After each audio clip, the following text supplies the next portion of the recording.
अभी 5 crore cases pending है पूरे इंडिया में। और 5 करोड़ 5 करोड़ केसेस पेंडिंग है इंडिया में। अरे बाप। और जिनको कंप्लीट करने के लिए जिनके ऑर्डर्स एंड जजमेंट्स के लिए सिर्फ 30-35 हज़ार जजेस हैं। तिहाड़ जेल में गैंग राइवल्स जो थे उनकी आपस में लड़ाई हो गई। किसी घर का एक बच्चा अंदर जाता है तो ये समझ लो सर, एक घर नहीं जाता, पूरा का पूरा घर अंदर जाता है।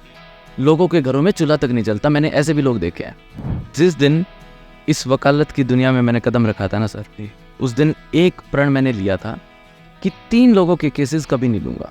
उस लेडी को जिसको एक्चुअल में नीड है, जिसका हस्बैंड रात को दारू पी के आ रहा है। बहुत केसेस में ऐसा देखने को मिला है जो प्रॉपर एक बिजनेस चल रहा है कि लड़की जो है फॉल्स रेप एलिगेशंस लगाती है लड़के पे।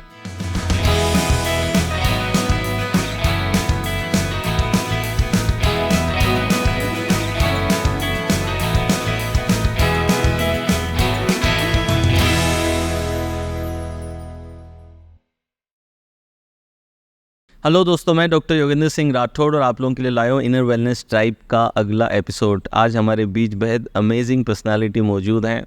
ये एडवोकेट हैं, ऑथर हैं, मॉडल हैं, एजुकेटर हैं, पॉलिटिकल एडवाइज़र हैं और क्रिमिनल लॉ में पीएचडी भी कर रहे हैं। So please welcome Sagar Pangal ji in between अस।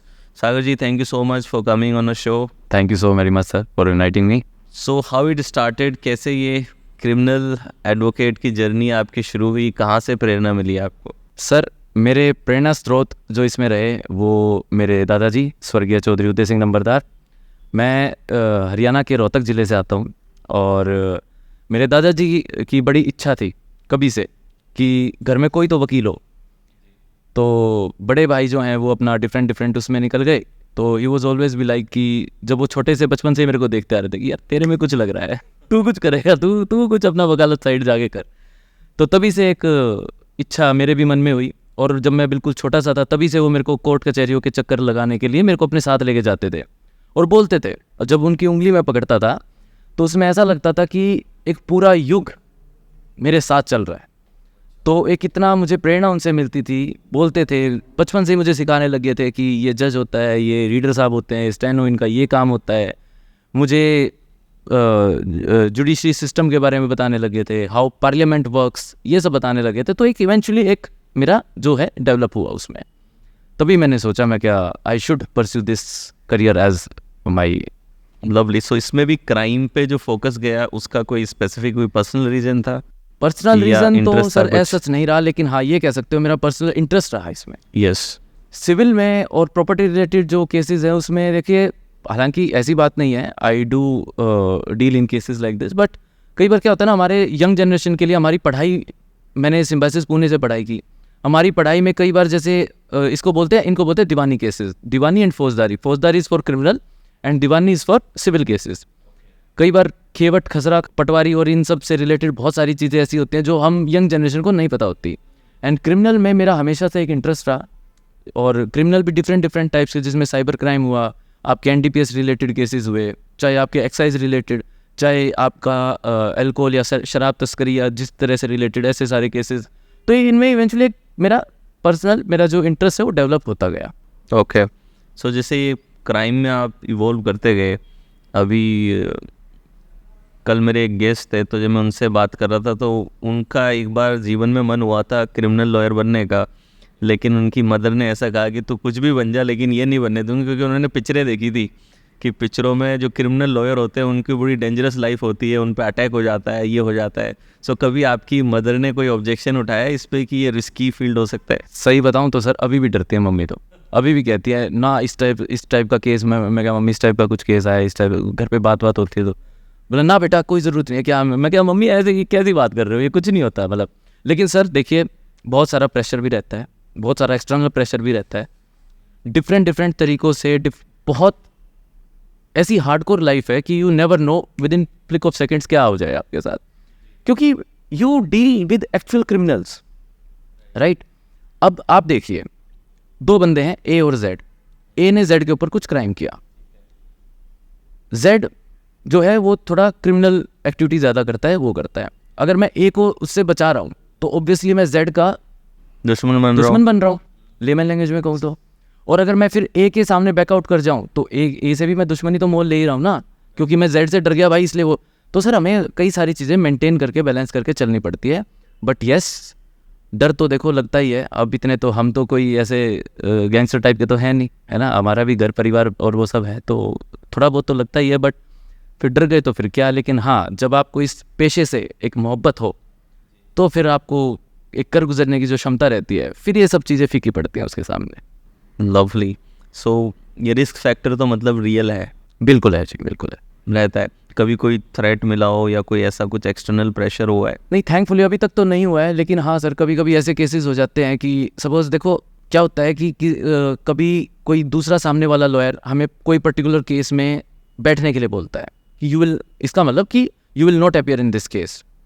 मैं क्या, क्यों भाई, मेरा क्लाइंट है, मेरा क्लाइंट मेरे को आके बोल रहा है, वो मेरे ऊपर अगर भरोसा जता रहा है तो मेरे भी कुछ लीगल प्रोफेशनल एंड एथिक्स हैं, how can I back out. तो वो फिर एक्सटर्नल प्रेशर लेके आता है, लोगों के फ़ोन करवाता है कि बैकआउट कर लो केस से, या मूव आउट करो, या जो भी है नहीं करना। बट सर उस चीज़ को, मैं उस प्रैक्टिस को बिल्कुल ठीक नहीं मानता। ये मेरा पर्सनल वो है। हर क्लाइंट को रिप्रेजेंट करने का आपका एक अधिकार है और आपको करना भी चाहिए।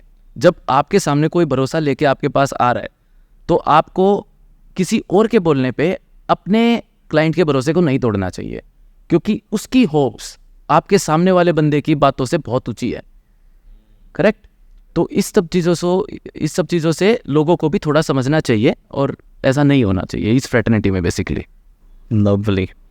सो कभी ऐसा हुआ कि आई थिंक आप एज एन एडवोकेट जब आप क्लाइंट लेते हैं तो आपको आइडिया होता है कि ये गिल्टी है कि नहीं है, या हो जाता है, या सेंस हो जाता है आपको? हो जाता है। मैं देखिए हमेशा अपने क्लाइंट से एक बात बोलता हूँ, और सर इसमें शायद अगर मैं कहूँ तो मेरे में एक ये कमी भी है। मेरा जो ऐसी चीज़ों से डील करने का जो कोपिंग मैकेनिज्म है ना, वो थोड़ा सा एग्रेसिव है, जिस पे मुझे, हालांकि मुझे लगता है मुझे काम करना चाहिए। वो क्यों होता है? क्योंकि मैं हमेशा अपने क्लाइंट को बोलता हूँ कि भाई कुछ भी हो ना, अगर क्राइम किया है ना तो मेरे को सही से बता दियो। अगर सही से ही बता दोगे तो बचा के ले आऊँगा, अगर नहीं बता पाओगे तो फिर मेरे हाथ से बात निकल जाएगी। और कई बार मैंने ये भी देखा है कि क्लाइंट, साहब जी नहीं, कमाल कर रहे हो, मैंने तो कुछ किया ही नहीं, झूठ बोल रहा है अगला। और वो हमको इस तरह से आगे बताता है कि at some point of time मेरे को भी लगता है कि यार ना भी किया हो, क्योंकि वो बिल्कुल ही छुपाता है। मैं क्या यार, छुपाने का फ़ायदा क्या है? जब पुलिस आएगी, इन्वेस्टिगेशन करेगी, कहीं ना कहीं तो पता चलेगा ना। जुडिशरी है यार, जुडिशरी मतलब जो बैठी है वो सिर्फ पेपर के आधार पे तो चल रही है, लेकिन उसके सामने जो इन्वेस्टिगेशन होके सारी चीज़ें आ रही हैं वो तो झूठ नहीं हो सकती ना। राइट। और कई बार हमें at the time of evidence लिखवाते वक्त, या फिर एट द टाइम ऑफ कि जब आपकी प्रोसीडिंग्स चल रही हो, जब हमें पता चलता है कि हाँ यार ये झूठ बोल रहा है, मेरा सर खून खोलता है। तो मतलब सही में मैं आपको सही बताऊं तो ये एक चीज़ आपको कभी भी बीइंग अ क्लाइंट अपने लॉयर से कभी कुछ नहीं छुपाना चाहिए। Right. क्योंकि if you are engaging him, he is there to help you. And वो he आपको ऐसा deserve नहीं to है know कि- the truth. हाँ, और एक लॉयर क्लाइंट प्रिविलेज होती है सर, जो हमको पढ़ाया जाता है 5th ईयर में। एक चैप्टर आता है लीगल प्रोफेशन एंड एथिक्स, उसमें लॉयर क्लाइंट प्रिविलेज नाम की एक चीज़ पढ़ाई जाती है, जो कि मैंने तो देखो बहुत भली भांति पढ़ी भी है और उस पर मैं अमल भी करता हूँ। मैं तो किसी को नहीं बताऊँ अगर लॉयर ने किसी ने अगर किसी क्लाइंट का कुछ क्राइम भी किया है तो, बट अपने उसको तो बताओ। Beautifully said. सो अभी इतने सारे आपको केसेस मिलते होंगे, सो अभी क्या लेटेस्ट ट्रेंड है? मैं कहीं पढ़ रहा था कुछ superstitious crime, superstition based crime, या फिर जो ये ऑनर किलिंग है, जैसे आप हरियाणा से आते हैं, काफ़ी ज़्यादा बार नाम जोड़ा जाता है हरियाणा में ऑनर किलिंग का। तो आई एम नॉट श्योर कि वो कितना सच है क्या है, बट काफ़ी पिक्चरों में जहाँ तक मैंने देखा है तो ऑनर किलिंग बहुत बताई जाती है। वो अब टीआरपी के लिए है पिक्चरों में, अब ये ज़माना गया। ओके। हाँ, मैं बिल्कुल हरियाणा के बिल्कुल रूट से आता हूँ जी। और मैं आज के दिन में चाहे कितना भी बड़ा हो, कि मैं चाहे कितने भी कहाँ पे भी चला जाऊँ, लेकिन मैं सर आज के दिन भी ज़मीन से जुड़ा हुआ आदमी हूँ। और मैं इन सब चीज़ों को ना तो मैंने देखी और ना मैं उनको मानता।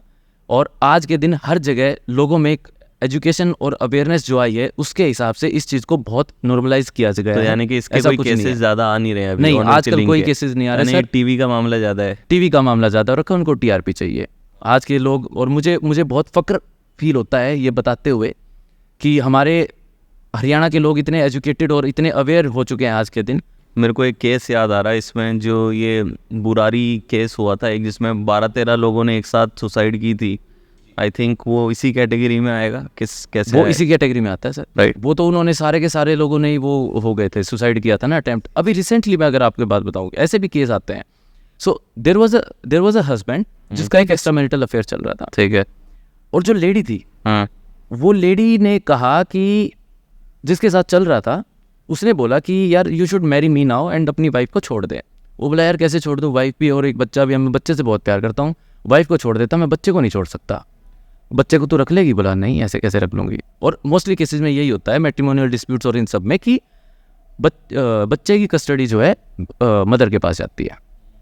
तो उसने क्या किया, उस लेडी ने, जो एक्स्ट्रा मैरिटल जिसके साथ चल रहा था, उस लेडी ने अपने लवर को बुलाया, और इन द मीनवाइल उसने टाइमिंग देखा कि उसकी वाइफ भी बाहर गई हुई है, और उसने शी किल्ड दैट बॉय उसके घर जाके, और बेड के ड्रॉर में छुपा दिया उसको, मार के, छोटा बच्चा था, बेड के ड्रॉर में छुपा दिया। जब वो पता चला उसमें से वो ब्लड के और वो निकले और इस टाइप से करके, तो ये इस तरह के भी वो चल रहा है क्योंकि उसको किसी बाबा ने बता रखा था कि अगर तू उसको kill, if you will kill him, तो तुम्हारी शादी पक्की है। अरे बाप रे। तो इस लेवल का भी, इस स्तर पे भी लोग आ चुके हैं सर। और मोस्टली मर्डर केसेस में लव ट्रायंगल का एक बहुत अच्छा खासा, एक मैंने पर्सनली मैं बताऊं तो मैंने देखा है। अभी रिसेंटली एक केस है, हालांकि वो क्लाइंट अभी है, बट वो केस 5 साल पहले का है, लेकिन अभी तक वो जेल में है। उस बंदे ने मारा भी नहीं। क्या हुआ, उसके बड़े भाई का किसी के साथ अफेयर था, और जिसके साथ अफेयर था उस लेडी ने उसके बड़े भाई को किसी चीज़ से आके ऐसे बुलाया, एक दिल्ली में एक जगह पे, और वहाँ पे उन दोनों की आपस में लड़ाई झगड़ा हो गया। जो लेडी थी उसका हस्बैंड आ गया, उन आपस में लड़ाई झगड़ा हो गया, and that man killed that boy, killed that husband of that wife of that girl. और ये हो गया। अब उसको पता भी नहीं था, he was not even a part of that conspiracy, he was not even a conspirator. Murder के केसेस में क्या हो रहा है, क्राइम एक बंदा करता है, पकड़े 10 जाते हैं, समझ रहे हैं सर, ये बहुत बड़ा वो है। और फिर उन बाकी 9 लोगों को ये बताते बताते महीने बीत जाते हैं कि सर हमारी लोकेशन निकलवा लीजिए, हम मौकाए वारदात पे मौजूद भी नहीं थे। राइट। इससे क्या हो रहा है, स्पीडी प्रोसेस जो होना चाहिए केसेस का, वो बहुत कम हो रहा है, वो नहीं बढ़ रहा है। राइट, इसलिए फाइल्स पे फाइल्स चढ़ती जा रही है, पेंडिंग्स जो चल रही हैं, और जिन 10 बंदों में से 10 को पकड़ा, वो सारे के सारे जेल में बंद हैं, उनकी जवानी खराब, उनका फैमिली खराब, उनका करियर खराब।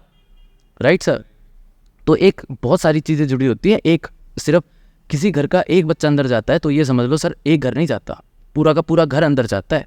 लोगों के घरों में चूल्हा तक नहीं जलता, मैंने ऐसे भी लोग देखे हैं, और इनोसेंट, जिनका कोई कसूर ना हो, या फिर जो उस कॉन्स्पिरेसी का पार्ट भी ना हो। तो ऐसे भी चीज़ें हैं सर जो हमें देखने को मिलती हैं। तो कहाँ पे लैकिंग है सिस्टम, मतलब वेयर इट इज़ लैकिंग? एक तो आपने कहा स्पीड पे, तो क्या सरकार कुछ करती है इस पे? Are they taking some steps कि एटलीस्ट इनोसेंट लोग ना जाए? देखिए सर, वो तो आपका एक इन्वेस्टिगेशन का एक वो ज़रिया है, आपकी इन्वेस्टिगेशन होएगी प्रॉपर और उन सब में है। बट हाँ, सरकार को आपके चैनल के माध्यम से मैं सरकार से गुजारिश ज़रूर करना चाहूँगा कि ज़्यादा से ज़्यादा जजेस की भर्ती कीजिए, ज़्यादा से ज़्यादा पुलिस मैन को रिक्रूट कीजिए, क्योंकि एक हैसल फ्री वर्क और एक फ्रिक्शनलेस चलने के लिए इन सब चीज़ों की बहुत ज़्यादा ज़रूरत है। अभी 5 करोड़ केसेस पेंडिंग है पूरे इंडिया में, और 5 करोड़ 5 करोड़ केसेस पेंडिंग है इंडिया में।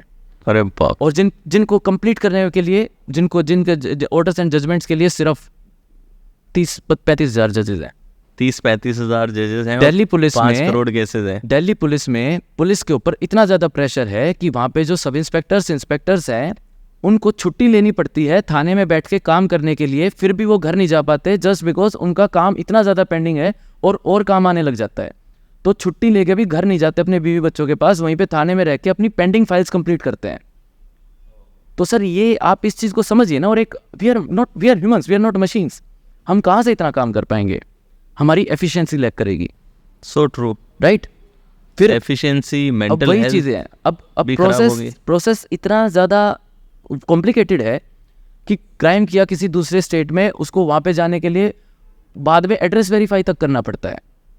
अब सपोज अब मैं दिल्ली से मुंबई आ रहा हूँ सर आपके पास, राइट, अब मुझे एक सिर्फ एड्रेस वेरीफाई करने के लिए मैं वहाँ से यहाँ आया, यहाँ से हुआ, मेरा फटीक कितना हुआ, मेरा खर्चा कितना लगा, मेरे को कितना प्रॉब्लम हुआ, बंदा यहाँ पे उनके एड्रेस वेरीफाई हुआ या ना भी हुआ, that is another concept all together. थोड़ा और मैन पावर लाने की ज़रूरत है ताकि और एफिशिएंट हो जाए सिस्टम, क्योंकि इंडिया कंट्री इतना बड़ा है एक तो, I think that is also a problem. Population इतनी ज़्यादा big population correct is there.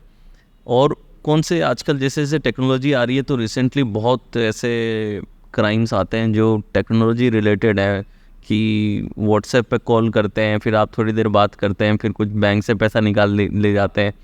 सो ये सब क्या चल रहा है मतलब? सर देखिए, ये सब है एआई का कमाल। एआई से पहले भी अगर मैं आऊँ टेक्नोलॉजी के ऊपर, तो जितना ज़्यादा टेक्नोलॉजी बढ़ेगी उतने ज़्यादा क्राइम्स बढ़ेंगे, और जो कि बढ़ने भी लग रहे हैं।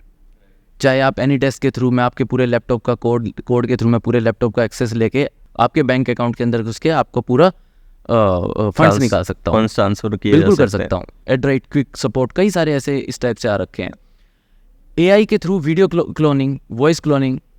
अब आपको कॉल आएगा एक आपके किसी भी भाई से या मॉम डैड से या किसी से भी, कि बेटा मुझे 1 लाख रुपए चाहिए, आप मेरे उसमें ट्रांसफ़र करवा दो, मैं कहीं बाहर हूँ और मैं फंस गया और एटीएम नहीं चल रहा है, कार्ड नहीं चल रहा है, कुछ नहीं हो रहा है, आरटीजीएस नहीं हो रही है, कुछ भी। आप कहेंगे कि ठीक है जी मैं भेजता हूँ। ऑलवेज क्रॉस कन्फर्म दैट, क्योंकि वो वीडियो क्लोनिंग या वॉइस क्लोनिंग के थ्रू आपको एक अननोन नंबर से कॉल आएगा, आप ही का किसी आदमी बन के। आपको नहीं पता सामने साइड कौन है, आपको एक अननोन नंबर से कॉल आएगा। The moment you will pick it up, और वो 2 सेकंड 3 सेकंड के अंदर कट जाएगा। आपको 20 मिनट आधे घंटे के पास आपके व्हाट्सएप पे एक वीडियो आएगी जिसमें चेहरा आपका होगा, योगेंद्र जी, लेकिन शरीर जो है आपका वो किसी और का, कोई भी न्यूड पिक्चर है कैसा भी कर देंगे। And then they will ask you to send 50,000 rupees, 1 lakh rupees, जितना भी, कि अदरवाइज हम इसको वो कर देंगे। Since you are star on social media, आप एकदम से सोचोगे यार मेरी पूरी इमेज टार्निश हो जाएगी, राइट। आप कहोगे भाई अकाउंट नंबर दे, वो करता हूँ, वीडियो डिलीट कर। और ये सबसे बैड टैक्टिस है, आपको इसके खिलाफ आवाज़ उठानी चाहिए। जब आपके पास जैसा भी कभी ऐसा कोई भी कॉल आता है जिसको आपको कोई भी धमकी दे रहा है कि हम ये कर देंगे वो कर देंगे, उसको सिर्फ एक बात बोलने का, वो कुछ नहीं कर सकता, वो कुछ नहीं उखाड़ सकता, उल्टा फंसेगा। और अगर किया तो नहीं, उससे पहले वो आपके रिलेटिव्स को, आपके फ्रेंड सर्कल में 5-7 लोगों, 10 लोगों को वो वीडियो भेजेगा भी, और फिर वो आपको कॉल करेंगे, भाई ये क्या चल रहा है राठौर साहब।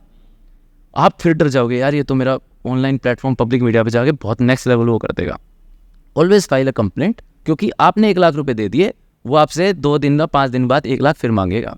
एक बार दे दिया तो एक बार दे दिया तो दे दिया सर, वो कुछ नहीं कर सकता। अभी मैं थोड़े दिन पहले मैं शूट कर रहा था एक पॉडकास्ट दुबई से, रिजवान साजन, अगर आपने नाम सुना हो तो। रिजवान साजन डेन्यू प्रॉपर्टीज़ है, बहुत बड़े बिल्डर हैं दुबई के, one of the top real estate builder है।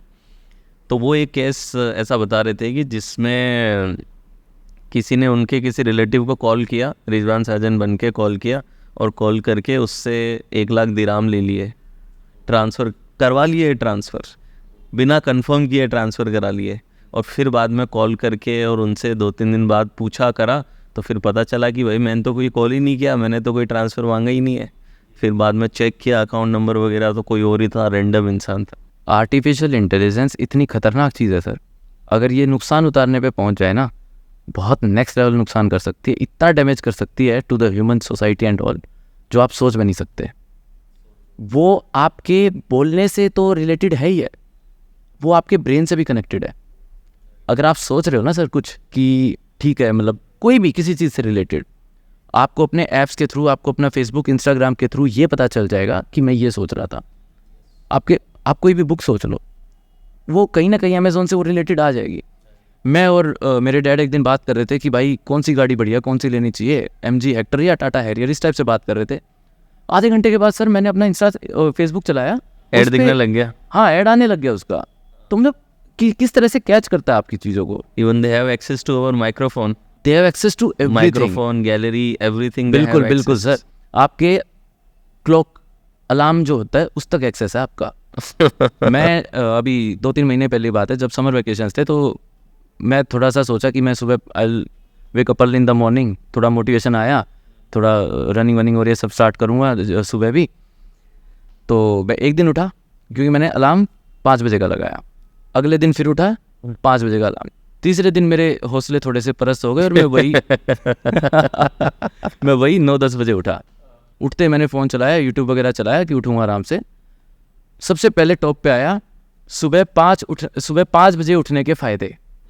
यूट्यूब को कैसे पता कि मैं सुबह 5 बजे, क्योंकि वो मेरे अलार्म से कनेक्टेड था, राइट। और वो उससे कैप्चर कर रहा था कि ये बंदा 2 दिन से उठ रहा है, तीसरे दिन इसको जोश जगाओ और इसको 5 बजे उठाओ।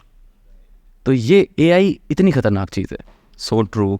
They are tracking every activity, connect behavior, interest, जैसे सब अभी कुछ ट्रैक करते हैं। पीछे से पेगासस और वो सब आए थे, आपने देखा होगा, वो एक्सट्रीम लेवल है। उतना भी नॉर्मल सोसाइटी में आ जाएगा आने वाले 10 साल में। एंड देख लेना सर, आपका फ़ोन आपका सबसे बड़ा सिक्योरिटी थ्रेट है। आपका फ़ोन कहाँ रखा है, उसका जो आपका कैमरा चालू है, वॉइस रिकॉर्डिंग चालू है, सब कुछ सुनाई दे रहा है, सब कुछ है, सब कुछ है उनके हाथ में होगा साइबर फ्रॉड्स के। लवली। सो कई बार ये इतने सारे केसेस हैंडल करते करते कई बार ऐसे क्राइम बार बार जब सबकॉन्शियस पे हिट हो और आप बार बार देखें, तो how do you deal with this? क्या आपको भी इम्पैक्ट करता है जब इतना आप क्राइम सुनते हैं, जब एक तरीके से एक क्लाइंट की तरह ना देख करके एक मानव को देख रहे हैं हम कि एक मनुष्य ऐसा हो सकता है, एक ह्यूमन बीइंग के अंदर ये टेंडेंसीज हो सकती हैं, तो डज दैट इम्पैक्ट यू? आपको इम्पैक्ट करती हो? करती तो है सर, आखिर हम भी तो इंसान हैं। और जब हम एक्चुअल लाइफ में ये सब होते हुए देख रहे हैं, अभी एक रिसेंटली एक केस की बात अगर मैं बताऊं, उस बंदे ने उसको 35 से 37 बार उसको स्टैब किया।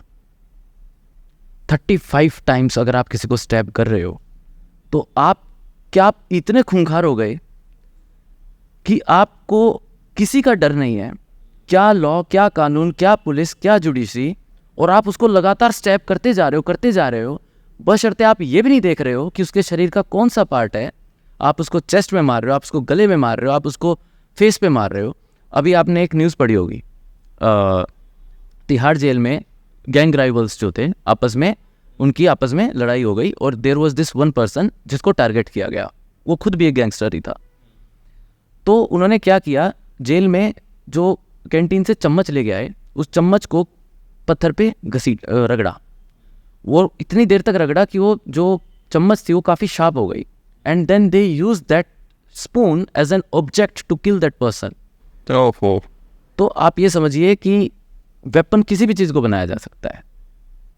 तो इतना ज़्यादा होता है। तो सर ऐसे इंस्टेंसेस अगर हम सुनते हैं, और अगर हम उनको अपने सामने बैठे देखते हैं, या तो वो विक्टिम हो या फिर करने वाला हो, जो एग्रीड पार्टी हो, या फिर जो जिसने क्राइम किया हो, तो अगर हम ऐसा देखते हैं तो देखो, दिल तो हमारा भी हिलता ही है कि यार, अब जो कभी से फिल्मों में देखा, कभी से ऐसे देख रहे हैं, जिसको हमने सोचा है कि एक सुपर चीज़ें, ऐसी भी चीज़ होती होंगी, जब वो एक्चुअल लाइफ में देखते हैं तो प्रॉब्लम तो होती है। मतलब then how do you deal with it? क्या कोई प्रैक्टिसेस हैं जो आप करते हैं? प्रैक्टिसेस तो ऐसा नहीं है, दिमाग को सुलझाते हैं, बहलाते हैं। I am athlete also, I go for running कर लेते हैं, वॉक कर लेते हैं। हाँ, वॉक कर लेते हैं, ठीक है। अब तो खैर इतना ज़्यादा नहीं होता, स्टार्टिंग में बहुत ज़्यादा होता था, अब तो इट वाज लाइक तो नॉर्मलाइज हो गया है, थोड़ा सा नॉर्मलाइज होने लग गया है। अब इतना ज़्यादा नहीं है, लेकिन स्टार्टिंग में तो होता था कि यार ऐसा भी होता है, ऐसा भी किया उसने। तो जब इतनी हैक्टिक लाइफ चलती है, तो कभी अगर बर्नआउट हो या स्ट्रेस महसूस हो, तो कैसे डील करते हो उससे आप? मैं सब कुछ छोड़ छाड़ के बिल्कुल ब्रेक लेता हूँ, बाहर चला जाता हूँ, दोस्तों के पास चला जाता हूँ, थोड़ा हाँ चिल ठीक है, अब इतना और ज़्यादा नहीं है। जब बहुत बर्नआउट हो जाता है तो मैं क्या, now I have to give some time to me. कोई मेडिटेशन या कोई एक्सरसाइज या कुछ आपके रूटीन में रहता है? मेडिटेशन मैं करता नहीं हूँ, मुझे करना चाहिए। तो मेडिटेशन करने का टाइम ही नहीं मिलता। कई बार तो ये होता है, मेडिटेशन मैंने सोचा बहुत है लाइफ में करूँगा, मैं करने जाता हूँ, इधर उधर ध्यान चला जाता है, अरे आज ये केस की फाइल लगी, अरे ये लगा, अरे उसमें क्या, फिर वो नहीं हो पाता मेडिटेशन। मेरा मेडिटेशन फिर वो फाइलों में या क्लाइंटों के बीच ही हो जाता है, वही निकल जाता है, वहीं पे चलता है, वहीं पे ही है जो कुछ है। तो आपने किताबें भी लिखी हैं, तो ऑथर की जर्नी कैसे चालू हुई आपकी? How you started writing? मेरे जो गुरु भी रहे हैं, मेरे जो जिनसे मैंने लॉ की ABCD सीखी, हाँ, दानिश हसनैन जी अभी ADJ हैं बुलंदशहर, तो उनसे ही मैं 2012 से सर मैंने उनसे उन्होंने क्लैट के लिए मेरे को पढ़ाया। क्लैट क्लियर हुआ, उसके बाद सिम्बाइसिस क्लियर हुआ, इधर गए। फिर मैंने 4th 5th ईयर में आगे उनसे जुडिशरी कोचिंग ली। फिर जुडिशरी में मेरा जाने का उतना नहीं हुआ। मैं क्या, it's better to be a good lawyer rather than a bad जज। तो मैं क्या, वकालत ही ठीक है। फिर उन्होंने एक बुक लिखी और उन्होंने मेरे को काफ़ी प्रेरित किया कि सागर छोटे, तेरे को भी लिखनी चाहिए, तेरे में है वो पोटेंशियल, तू कर। और सर उनसे देख के इतना मोटिवेशन मेरे को आया कि मैं क्या यार सर ने लिखी है ना, मुझे भी लिखना चाहिए।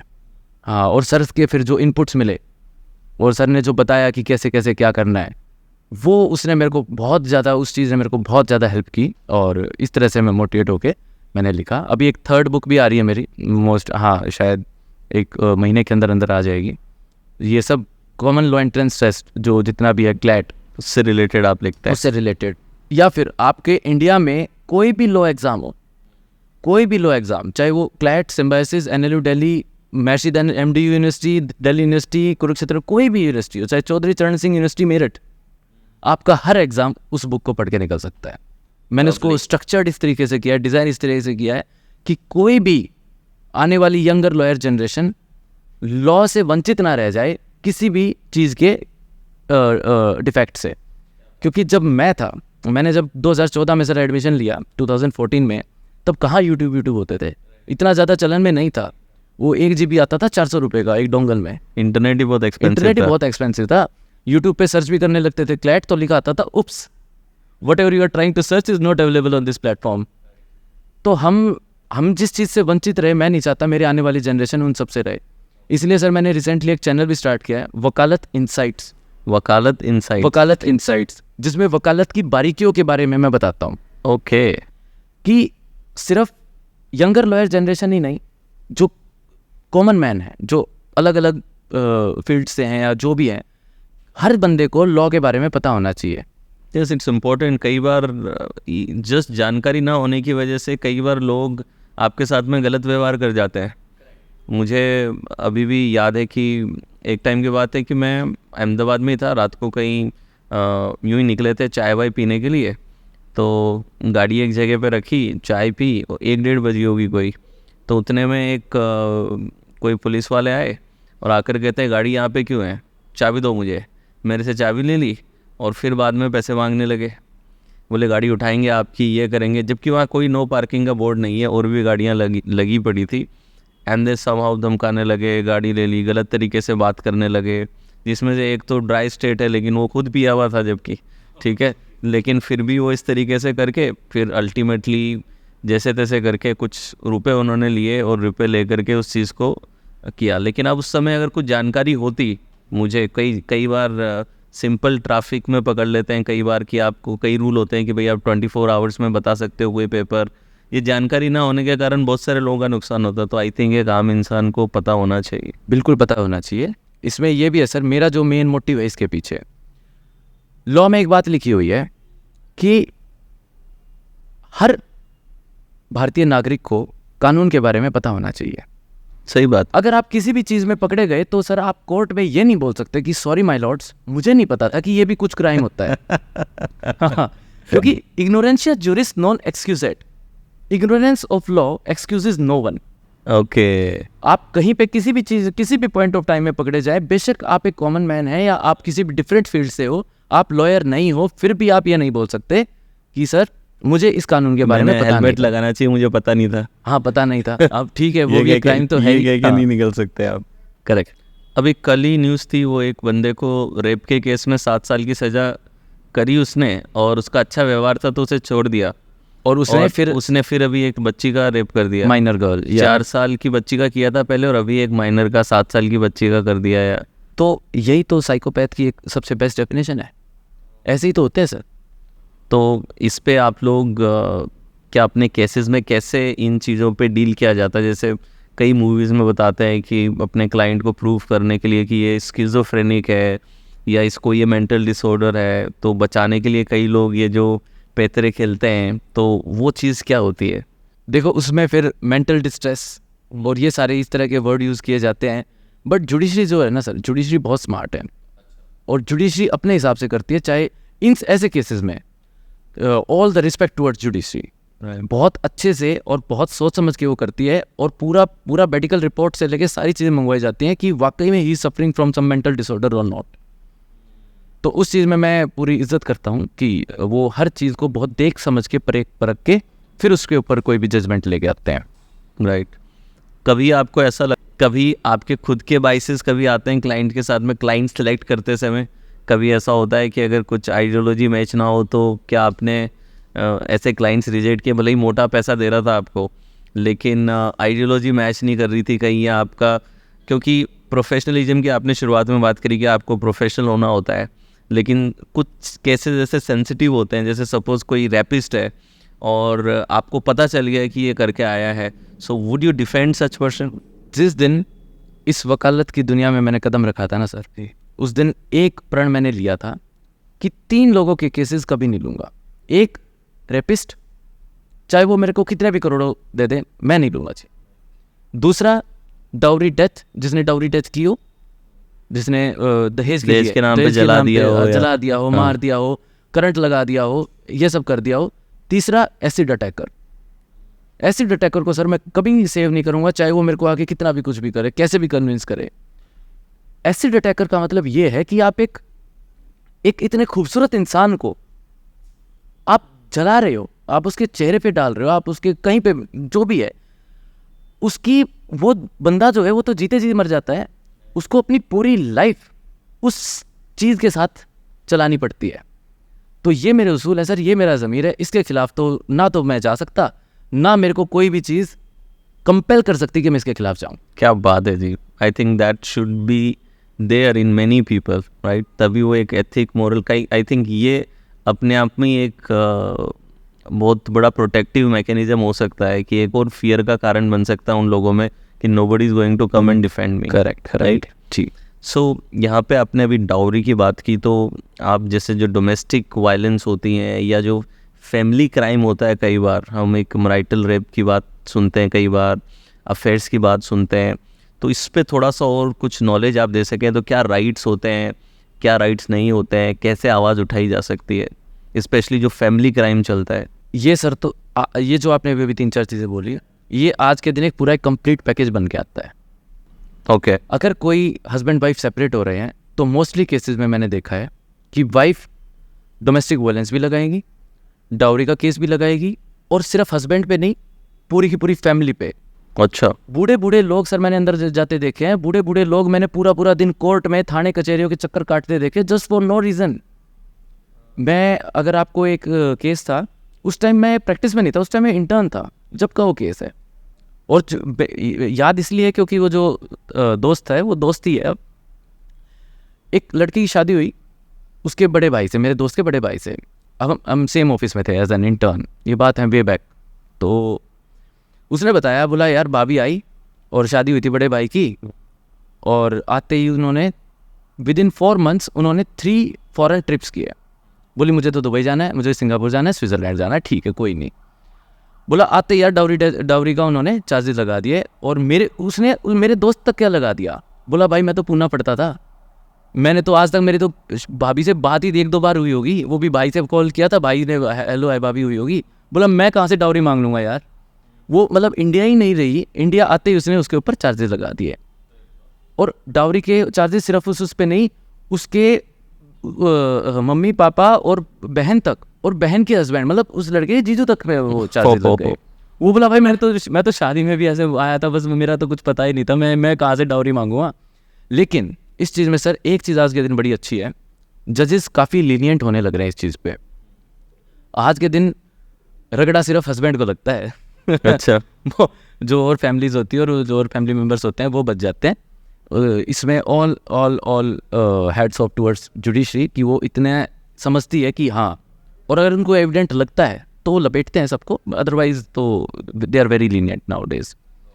तो ये सब है। रही आपने जो क्वेश्चन कहा कि मैरिटल रेप के बारे में, उसके बारे में सर अभी तक लॉ पास हुआ नहीं है। ऐसा कोई लॉ नहीं है जिसमें हस्बैंड को कुछ बहुत बार हो सके। बहुत बार पार्लियामेंट में उठा है, लेकिन अभी तक पास नहीं किया गया है। मेरे हिसाब से पास होना चाहिए। ओके। हाँ, देखिए मैं जो बताऊंगा सर काफ़ी कंट्रोवर्शियल हो सकता है फिर, but again these are my personal views and personal description. जी बिल्कुल बिल्कुल। मैरिटल रेप को लीगलाइज कर देना चाहिए मेरे हिसाब से, लेकिन बशर्ते उसमें काफ़ी सारे लूपहोल्स हैं, उन पे काम करके। देखिए एक हस्बैंड और वाइफ हैं, they are living a very happy married life together. एक मैं आपके सामने एग्जाम्पल क्रिएट कर रहा हूँ, एक सिचुएशन क्रिएट कर रहा हूँ। हस्बैंड वाइफ रात को आए, they had a wonderful time with wine and all, and they had slept, and next morning when they woke up the wife एक मैसेज देखती है हस्बैंड के उस पर, गुड मॉर्निंग हनी बेबा एंड इस टाइप से करके कुछ भी, और वो फ्यूरियस हो जाती है और वो सीधा हॉस्पिटल जाती है, मेडिकल कराती है और उसके ऊपर रेप का एलिगेशन लगा देती है, मैरिटल रेप का। एक रात पहले हुआ जो था दैट वाज कंसेंशुअल, लेकिन अगले दिन उसकी स्थिति क्या बदल गई कि that is a marital rape. Right. How will you deal with these kinds of cases? और सबसे बड़ी बात, ऐसा होगा मिसयूज ऑफ पावर होगा फिर तो। मिसयूज ऑफ पावर है ही सर, और जहां तक आप ये लॉ पहुंचाना चाहते हो वहां तक वो पहुंचेगा नहीं। कहाँ होता है सब कुछ ऐसा, आप बताइए सर, ऐसा सारी चीज़ें कहाँ होती है? इतना लैक ऑफ अवेयरनेस कहाँ है? रूरल एरियाज़ में, अर्बन एरिया, रूरल एरियाज़ तक ये लॉ पहुँचेगा नहीं, क्योंकि गांव की लेडीज़ जो होती हैं वो इतनी अवेयर नहीं होती है। वो सर तो मैं खुद कोई गांव chance ही से नहीं। आता हूँ, रोहतक के मायना गांव से। सर मैं खुद गांव से आता हूँ। हमारे गांव में और आसपास के गांव में कोरट बोलते हैं, कोरट। सेम, मैं उनको खुद भी उनको रीच कोर्ट भी मलय नहीं गांव से बोलना आता आता। हूँ। अरे कोरट कौन जाएगा? हाँ, करेक्ट। कोरट कचहरियों के चक्कर कौन काटेगा? उस लेडी को जिसको एक्चुअल में नीड है, जिसका हस्बैंड रात को दारू पी के आ रहा है और उसके ऊपर अत्याचार कर रहा है, और वो बेचारी सारा अत्याचार सहन कर रही है, जिसको उस लॉ की सबसे ज्यादा जरूरत है, उस तक वो पहुंचेगा नहीं। कोई चांस ही नहीं है। पहुंचेगा किस तक? जो महानगरों में, मेट्रो सिटीज में, जो वेल एजुकेटेड हैं, जो उसका मिसयूज कर सकते बहुत हैं। ज्यादा मिसयूज हो सकता है। तो मेरे हिसाब से इस चीज़ को आपको सबसे पहले एक बेलेबल ऑफेंस बना देना चाहिए कि अगर आपके पास ऐसी कुछ आती है तो तुरंत पुलिस बेल मिल जाएगा, जिसमें सब इंस्पेक्टर लेवल के आदमी का, सब इंस्पेक्टर के लेवल के आदमी जो है उसमें इन्वेस्टिगेट करेंगे, या एसएचओ या इंस्पेक्टर लेवल के आदमी उसमें इन्वेस्टिगेट करें। दूसरा, उसको कंपाउंडेबल ऑफेंस बनाएं कि एक बार चलो ठीक है, गलती हो गई या झगड़ा हो गया हस्बैंड वाइफ में, एक बार एमिकेबली अगर वो किसी सॉल्यूशन पे उतरते हैं या कुछ उस पे आते हैं, क्या कोई किसी काउंसलर दे सकते हैं उन्हें कि या एक काउंसलर अपॉइंट कीजिए आप कि यार कोई देखो इस लीगल चीज़- काउंसलिंग दी जाए ऐसे केसेस में, हाँ, पनिशमेंट के बजाय कोई लीगल काउंसलिंग दी बिल्कुल जाए, ऐसा बिल्कुल, कुछ। And it should be tribal by the session जज। ओके। मेरा ये ऐसा मानना है। और भी सर, अब इस पे देखो, मैं तो एक छोटा सा नुमाइंदा हूँ। अब ने हमारे all respect towards MPs, MLAs and everyone जो वहाँ पे लॉज पास करते हैं, MPs and all, Lok Sabha Rajya Sabha में जो जाएगा पूरा हमारे प्रेसिडेंट साहब की असेंट से पूरा होगा, उससे बेस्ट वो हमारे लिए जो भी लेंगे सब बेस्ट डिसीजन लेंगे। बट हाँ, हम तो क्या है ना, वो थोड़ा आहुति तो डाल ही सकते कि हमारे व्यूज अगर उस पर लिए जाए तो। सही है, बहुत सारे लोगों के, क्योंकि ये आप तो भी बहुत- एक हाँ सिटीजन तो है ही। बिल्कुल ठीक है, तो बिल्कुल, definitely you can also give your point as well. जी लवली। प्रोडक्टिविटी के लिए क्या कुछ फॉलो करते हैं दैट दिन भर प्रोडक्टिव रह सके, उसके लिए are you following something? Not following as such, but productivity sir बताऊं क्या, जब आप प्रोफेशन में होते हो ना, और जब आपका पूरा दिन कोर्ट कचहरियों में निकलता है और आपका पूरा दिन इन सब से घिरा रहता है, तो ये सारी बातें ना बड़ी, ये सुनने में बहुत अच्छी लगती है। आप बोल रहे हो, मुझे बहुत अच्छा लग रहा है कि यार मुझे ऐसा कुछ करना चाहिए और सब, लेकिन जब आपकी हेक्टिक लाइफ इतनी हेक्टिक हो जाती है ना, तो इन सब चीज़ों का टाइम नहीं मिल पाता। मतलब एक काम ही इतना ज्यादा है काम कि इतना ऑप्शन ज्यादा- ही नहीं है प्रोडक्टिविटी के अलावा। हाँ, कि ऑप्शन ही दिन नहीं है भर- प्रोडक्टिविटी के लिए। फिर वही बात है अपना, ठीक है थोड़ा बहुत फ्री टाइम में नेटफ्लिक्स और अमेजोन और ये सब इंस्टा वगैरह यूज़ कर लिया और ये सब कर लिया, वहाँ तक सीमित है। बट ऐसा बहुत ज़्यादा प्रोडक्टिविटी तो नहीं हो पाता है ना। अब ऐसा तो है नहीं। हाँ, लॉकडाउन में मुझे टाइम मिला तो आई वाज लाइक कि मैं थोड़ा खुद को जानूँ पहचानूँ, मैं क्या कर सकता हूँ, तो मैं शायरी लिखता हूँ सर। मैं शायरी में मैं थोड़ा ठीक ठाक हूँ। अच्छा। और फिर मैंने स्केच, तो फिर कुछ हो जाए, एक दो शायरी तो फिर सुना हाँ दो। सर, वो अब इम्प्रॉम्प्ट तो ऐसे कैसे, लेकिन हाँ आपसे मिलने की चाहत थी कभी से, और आपसे मिलना भी चाहता था, तो हालांकि थोड़ा कॉन्टेक्स्ट इसका अलग हो जाएगा, बट अभी वही माइंड में आ रहा है तो बोल देता हूँ। सुना दीजिए। जिसको तुमने चाहा मैंने चूमी उसकी आंखें, जिसको तुमने चाहा मैंने चूमी उसकी आंखें, आज तुम्हारा दीदार हुआ है कैसे चूमूं अपनी आंखें। क्या बात है, क्योंकि जी, सर ये- आपको हमने बहुत पहले से आपको फॉलो करता हूँ, देखा है, और आज आपके समक्ष बैठा हूँ, तो मैं क्या अपने आप को बात है। बहुत लकी समझ रहा हूँ कि Thank you. हाँ, Thank you so आपने much मेरे for को that. मौका दिया यहाँ पे आने का। Thank you. I am sure audience को भी बड़ा सही आज नॉलेज मिल रही है लॉ के बारे में, जो कि एक बहुत इम्पोर्टेंट एस्पेक्ट है हमारे जीवन का। अभी आपने सोशल मीडिया का जिक्र किया, सो सोशल मीडिया से रिलेटेड कोई केसेस आते हैं आजकल। मैंने कई बार देखा कि कोई फेक आईडी बना करके, या आजकल ये इतनी सारी एप्लीकेशन डेटिंग ऐप्स होती हैं, टिंडर, और इन पे कोई फेक प्रोफाइल मिला के मिल लेते हैं और मिल करके कोई क्राइम करके चले जाते हैं। तो सोशल मीडिया रिलेटेड कोई एक्सपीरियंसेस आपके रहे हो तो, और क्या वार्निंग्स हैं और क्या प्रिकॉशंस हैं जो ले सकते हैं, स्पेशली ये जो सोशल मीडिया बेस्ड जो क्राइम होते हैं? देखिए सर, जैसे आजकल, जैसा आपने ऐप्स का जिक्र किया, आजकल बहुत सारे ऐप्स चल रहे हैं, टिंडर, बम्बल, ट्रूली मैडली और आपके और भी हिंज वगैरह। और आप डोंट से लेके आपको इतने सारे कैसे पता? मैं वही हाँ, वही नहीं है ना, वो अलग बात है। मैंने आईफिल टावर तो नहीं देखा, इसका मतलब ये थोड़ा है ना कि पेरिस में आईफिल टावर नहीं है, मैंने नहीं देखा, वो अलग बात है। लेकिन इतने सारे ऐप्स वगैरह चल रहे हैं ठीक है इतने तो हमें नहीं पता थे। इतने आपको भी नहीं बताते, मुझे तो 2-4 और पता है अब आप सोचोगे कि यार ये देख लेना भाई। हाँ नहीं, नॉलेज मैंने बताया, नॉलेज हर चीज़ की होनी चाहिए। तो इन ऐप्स के थ्रू आजकल बेसिकली दिल्ली, गुड़गांव और अपने दिल्ली एनसीआर में और ये चीज़ देखी गई है कि एक प्रॉपर बिजनेस चल रहा है। लड़का लड़की मिलते हैं ऐप्स के through, they go on dates, and उन डेट के बाद जनरली दे आर लाइक कि okay you want to like your place और माय प्लेस, इस टाइप से जो भी है, they manage to get into each other's place, जो भी है। तभी क्या होता है, आप बहुत केसेस में ऐसा देखने को मिला है, जो प्रॉपर एक बिजनेस चल रहा है कि लड़की जो है फॉल्स रेप एलिगेशंस लगाती है लड़के पे। गुड़गांव में एक जगह है DLF फेज 3, वहाँ के एक बार एक थानेदार साहब हैं, उनसे मैं बात कर रहा था, वो बता रहे थे कि भाई डेली की 3 या 4 fake rape false allegations calls आती हैं। ओहो। मैं भाई साहब क्या बात कर रहे हो? बोला भाई यही तो चल रहा है, लड़का लड़की मिलते हैं, लड़की जाती है मेरे साथ ये कर रहा था, वो कर रहा था, अल्लाह निकाल 1 लाख 2 लाख, नहीं दे रहा तो चल। दुनिया लिव इन में रह रही है आज के दिन। लिव इन का एक कॉन्सेप्ट ऐसा चला है जिसमें बहुत सारे लोग ऐसे जो लिव इन में रहते हैं, जिसमें मैं ये मानता हूँ कि ठीक है, गलत कुछ नहीं। अगला दोनों की चॉइस है, चॉइस की बात है। बट इस पे मेरा एक टेक ऐसा रहता है कि माँ बाप को बिना बताए मत रहो, कोई किसी को पता होना चाहिए कि आप रह रहे हो। अभी रिसेंटली लिव इन में इतने सारे बैक टू बैक केसेस हुए, जो श्रद्धा वोलकर वाला जो केस हुआ था, वो जो कितना 35 टुकड़ों में किया था, माय गॉड, मैंने काफी फॉलो किया उस केस को, तो it was so horrible. So yes, you were saying about live in. इसमें क्या होता है कि आपको सबसे पहली बात, जैसा आपने कहा, किसी को बता के रहो। दूसरी बात, हमेशा एक बैकअप लेके चलो। ठीक है, 2 बंदे एक दूसरे से प्यार करते हैं, आपस में रहना चाहते हैं, कोई गलत नहीं उसमें, वी आर न्यू वर्ल्ड।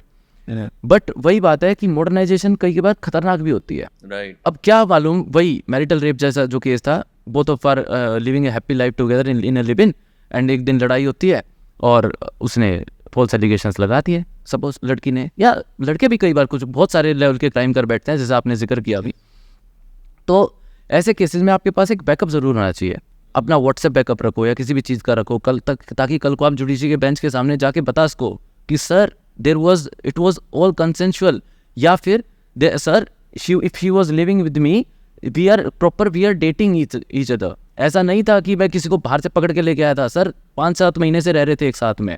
तो आपके पास हर चीज़ का एक बैकअप होना चाहिए, जिससे एविडेंस प्रिकॉशंस लेकर के चले। जी बिल्कुल, ये बहुत ज़रूरी होता है इस चीज़ में। और कैसे क्राइम आप लोगों ने देखे हैं जो सोशल मीडिया बेस्ड आते हों, केस बिल्कुल वियर्ड हों, जो ऑडियंस के लिए जानना ज़रूरी है? अभी रिसेंटली जैसे एक केस था जिसमें जो नाइजीरियन कम्युनिटी से लोग बिलोंग करते हैं और जो इंडिया में रह रहे हैं, वो स्पेशली इन तरह के केसेस में पाए गए। एक बंदा है, अपने सामने 4 लैपटॉप लेके बैठा है और उस 4 लैपटॉप से डिफरेंट इंस्टा की अपने अकाउंट्स बनाए हुए हैं, फेक अकाउंट्स, और इंस्टा पे अपने आप को ये दिखाता है, ये दर्शाता है कि वो एक UK based, London based doctor है और बिल्कुल बड़ा स्मार्ट सा, और इस टाइप से आपकी तरह बिल्कुल ऐसे दिखाता है, एक यूके बेस्ड डॉक्टर है और he is earning that much, and पूरा उसका जो प्रोफाइल है वो आपको किसी एंगल से फेक नहीं लगेगा।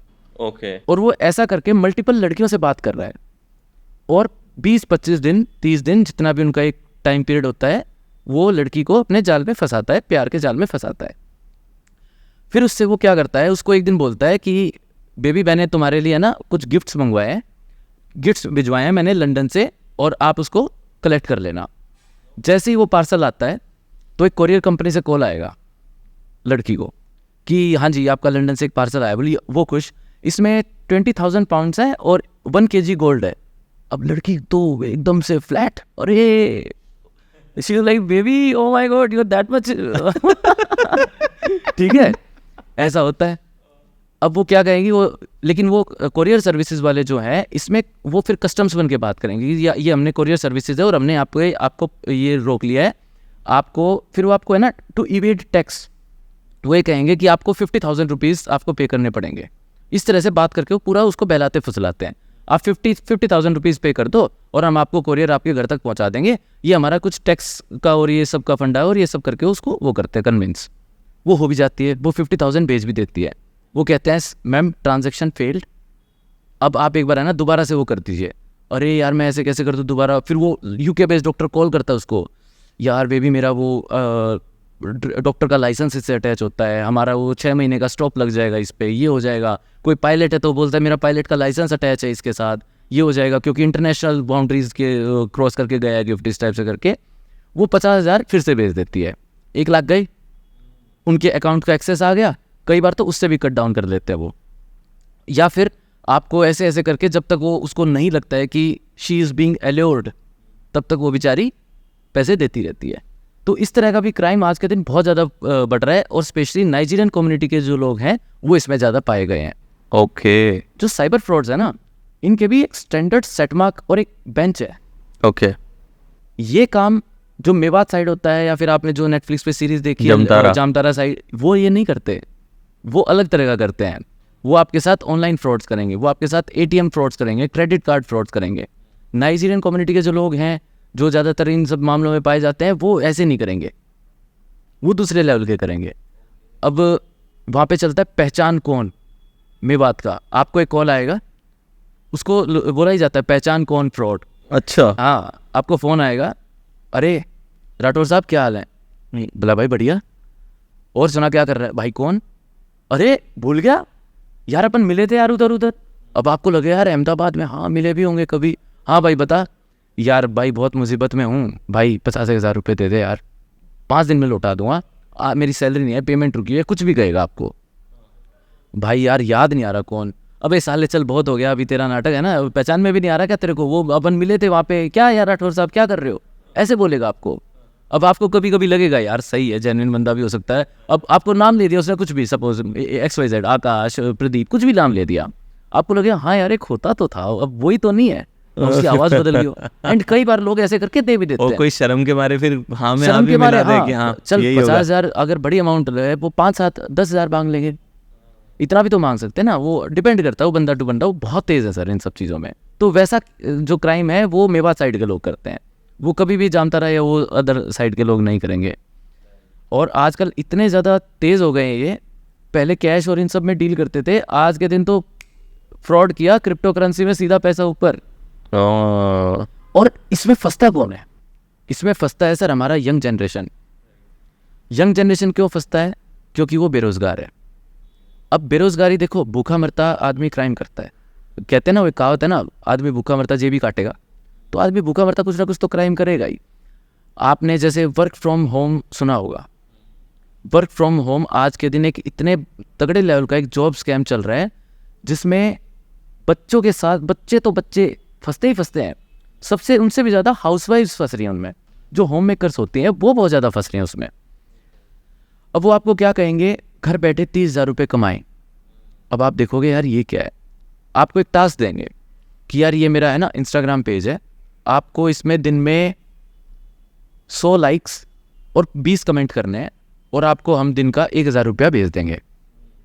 अब आप सोचोगे यार लाइक ही तो करना है, वैसे भी घर पे बैठे बैठे बर्तन धोती हूँ या ये करती हूँ या इधर उधर का टाइम निकाल के करूँगी, या बच्चे जो होते हैं वो भी सोचते हैं कि यार जैसे भी काम करके कर लेंगे। अब वो ऐसा करते हैं, अब वो पहली बार में आपको पैसा भेज भी देंगे, आपको दूसरी बार भी भेज देंगे, फिर वो आपको एक टेलीग्राम चैनल पे ऐड करेंगे अपने। वो टेलीग्राम चैनल पे जब ऐड करेंगे तो उसमें 8 से 10 लोग होंगे, जिसमें विक्टिम सिर्फ आप होगे, बाकी सारे फ्रॉडस्टर्स होंगे। और वो आपको और टास्क दे के 8,000 रिसीव्ड, 10,000 रिसीव्ड, वो एक अमाउंट जो है वो उन 8-10 लोगों के बीच में घूमती रहेगी, और आपको ये लगेगा कि ये ओ सबको आ रहा है, हाँ people are actually receiving the money, और आप उस केस में फंस जाओगे कि आपको लगेगा कि ओ सबको पैसा आने लग रहा है। फिर वो आपको एक दिन पैसा नहीं भेजेंगे, आप कहोगे यार ये ऐसे कैसे, बोला सर आप है ना हमारे एक्सक्लूसिव मेंबर बन जाओ, और आप हमें 50,000 रुपीज़ दे दो, और आप हमारे एक्सक्लूसिव मेंबर बन जाओ, फिर हम आपका पैकेज और इंक्रीज़ कर देंगे, अब आपको इतना पैसा मिलता था, अब डबल मिलेगा। आप 50,000 दे दोगे, उसके बाद अगर आपको वो फिर से ऐसे कन्विंस करेंगे, अगर जिस दिन आपको ये लगेगा कि आई एम बीइंग एल्योर्ड और मैं फंस गया हूँ, जब वो पकड़े गए तो पकड़े गए, अदरवाइज ऐसे ही चलता रहता है। यही साइबर फ्रॉड है। So before we move to the rapid fire, 4-5 ऐसी क्या बातें हैं जो दर्शकों को याद रखनी चाहिए या कॉशियस रहना चाहिए किसी भी ऐसे साइबर फ्रॉड से या ऑनलाइन फ्रॉड से बचने के लिए? डेटिंग ऐप्स की अगर मैं बात करूं तो लोगों को पहचानना सीखें। जिससे भी आप मिलने जा रहे हो, जैसा भी हो, ठीक है, हमारा यूथ यंग है, यंग ब्लड है, बहुत सारी जगहों पे कहीं ऐसे ना फंस जाएं जहाँ से निकलना बहुत मुश्किल हो जाए। राइट। समय ले आने अपना, समय लें। पूरा ऐसा जल्दबाजी में कुछ ना करें। हाँ जी। और अपने फ़ोन को लेके बहुत कॉशियस रहें। ओके। गलती से भी कुछ सोशल मीडिया पे ऐसी चीज़ें पोस्ट करना जो कि आपत्तिजनक हैं या कैसा भी है, या जिसके रिपरकशंस बहुत आपको नुकसान पहुंचा सकते हैं, वैसी चीज़ों से बच के रहें। अपने सोशल मीडिया अकाउंट्स का पासवर्ड चेंज करते रहें, हर 3 महीने में, हर 4 महीने में अपने बैंक अकाउंट्स का पासवर्ड चेंज करते रहें। और किसी भी तरह का आपके पास कोई कॉल आए तो हमेशा उसको क्रॉस कंफर्म कीजिए। Yes. जैसा कि मैंने अभी पहचान कौन वाला बताया। कभी भी आप किसी भी टोल फ्री नंबर पे फ़ोन कर रहे हैं तो भी you should be very cautious. आजकल टोल फ्री नंबर पे भी वो नंबर चेंज करके रखते हैं, 1800, 1801, 1802। आप उसमें से एक कोई सिंगल डिजिट चेंज कर देंगे। अब आपको क्या पता कि जेके सीमेंट्स का कौन सा नंबर है, राइट? आपको क्या पता मर्सिडीज़ का कौन सा नंबर है? आपको लेनी है मर्सिडीज़ बेंज, आप वहाँ पे फ़ोन कर रहे हो कि हाँ अपॉइंटमेंट लिख लो, मैं कब आऊँ, और वो नंबर बैठा हुआ साइबर फ्रॉड का, आप लेने जाओगे मर्सिडीज़, लेगा कोई और। है ना? सही तो बात है। ऐसी चीज़ों से बहुत और आई थिंक पढ़े भी लोग इसके बारे में, हाँ, बहुत थोड़ा और जानकारी रहें, बहुत aware सारे रहें। एआई से रिलेटेड और इतने सारे आ रहे हैं, आप इन सब के बारे में जानें। आप वकालत इनसाइट्स मेरे चैनल को देखें, उससे जरूर भी आपको देखें। बहुत सारी इन्फॉर्मेशन मिलेगी, राइट? और इस टाइप से करके, क्योंकि सर एक ही चीज़ है, आपकी जागरूकता ही आपका बचाव है। सही बात है। Right. Thank you so much, इतना डीप इंसाइट्स देने के लिए। काफ़ी इंट्रिगिंग और इंटरेस्टिंग रहा। But now we will move to the rapid fire. अब थोड़ा फास्ट फायर होगा। So now we are going to do rapid fire with Sagar ji. Advocate in court room या author behind the desk? Advocate in court room. Good.